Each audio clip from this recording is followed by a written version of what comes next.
Hello दोस्तों, आप सभी को एक मैट्रिक एग्जाम में जो मैथ में 2 से 5 नंबर पूछा जाता है, आप लोग के लिए लेके आए हैं परिमेय संख्या और अपरिमेय संख्या जो चीट करने के लिए हमेशा पूछा जाता है। सबसे पहले आप चैनल पर नए हैं तो चैनल को लाइक और सब्सक्राइब जरूर कीजिएगा। Pankaj classes KPG 2K, Pankaj classes channel के मेरा नाम है पंकज क्लासेस केपीजी 2K और शेयर जरूर कीजिएगा।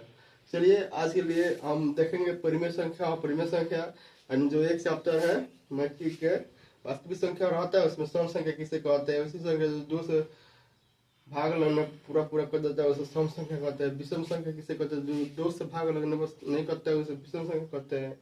आभास संख्या किसे कहते हैं, वैसी संख्या जिसके गुणनफल 1 और सेम हो उसके आभास संख्या कहते हैं। भास संख्या किसे कहते हैं, वैसी संख्या जिसका गुणनफल 2 से अधिक हो।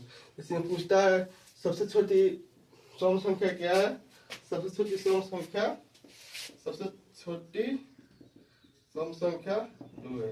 अब पूछता है सबसे छोटी भाज्य संख्या कितना है, 4। इसका गुणनफल पूछ देगा तो गुणनफल 8 हो जाएगा, इसका योगफल पूछ देगा तो 6 हो जाएगा, इसका अंतर तो 2 हो जाएगा, इसका भागफल 2 हो जाएगा। इसी तरह पूछता है, ये बाद में देखेंगे। आज हम लोग लेके आए कि अपरिमेय संख्या कैसे सिद्ध करना है। मैट्रिक एग्जाम में 2 से 5 नंबर के को 5 नंबर में डाल देता है, भारी करके जैसे ऐसा होता है 3 - 2 रूट 5 को डाल देता है, या 5 नंबरिया में यानी चला जाता है 2 नंबरिया में, सिंपल रहेगा।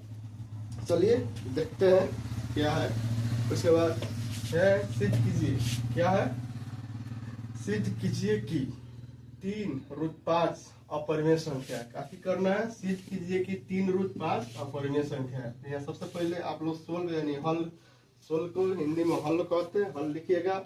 माना कि अगर ये √5 को लीजिएगा, √5 और √3 के बाद में लेंगे। माना कि √5 परिमेय संख्या है जिसे p/q के रूप में लिखा जा सकता है।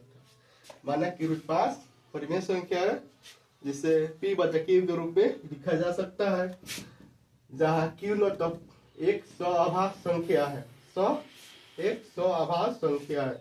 उसके बाद लिखेंगे p/q बराबर √5 लिखेंगे, p/q बराबर √5 लिखेंगे। उसके बाद दोनों तरफ वर्ग करने पर, दोनों तरफ वर्ग करेंगे p² उसके बाद √5 भी वर्ग करेंगे, √5 के स्क्वायर तो स्क्वायर से रूट कट जाएगा। उसके बाद p² q को q लिख देंगे बराबर 5 लिख देंगे, p² एगो q यहाँ पर लिखेंगे, एगो q 5 के लेकर चल जाएंगे। भिन्न संख्या होगा, भिन्न संख्या हो जाएगा या पूर्णांक संख्या हो जाएगा। भिन्न संख्या पूर्णांक, भिन्न संख्या नोट ऑफ इस तरह लिख सकते हैं और खा देते हैं, इसको कहते हैं नोट ऑफ बोलते हैं। उसके बाद भिन्न संख्या नोट ऑफ पूर्णांक संख्या, इसलिए हमारी मान्यता गलत है। इसको समझाने के लिए सबसे पहले यहाँ पर आइए, परिमेय संख्या प्लस अपरिमेय संख्या बराबर अपरिमेय संख्या होता है। परिमेय संख्या माइनस डॉट दिए है तो इसका मतलब होता है परिमेय संख्या प्लस है तो अपरिमेय संख्या होगा, माइनस अपरिमेय संख्या बराबर अपरिमेय संख्या होगा। परिमेय संख्या गुना अपरिमेय संख्या बराबर अपरिमेय संख्या होता है। परिमेय संख्या भागा अपरिमेय संख्या बराबर अपरिमेय संख्या होता है। परिमेय संख्या बटा अपरिमेय संख्या बराबर अपरिमेय संख्या होता है।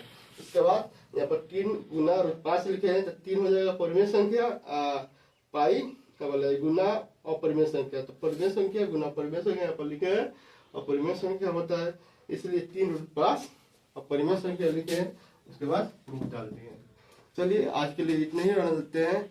आप लोग के है पाई कौन संख्या, आप लोग के लिए है पाई कौन संख्या है, पाई कौन संख्या, पाई का मान कितना होता है 22/7 कौन संख्या। आज आप लोग इसलिए पाई कौन संख्या है, अब पाई का मान कितना होता है 22/7 यह कौन संख्या है। चलिए आज के लिए इतने ही रहने देते हैं, फिर मिलते हैं नेक्स्ट वीडियो के साथ में। चलिए आज के लिए थैंक यू।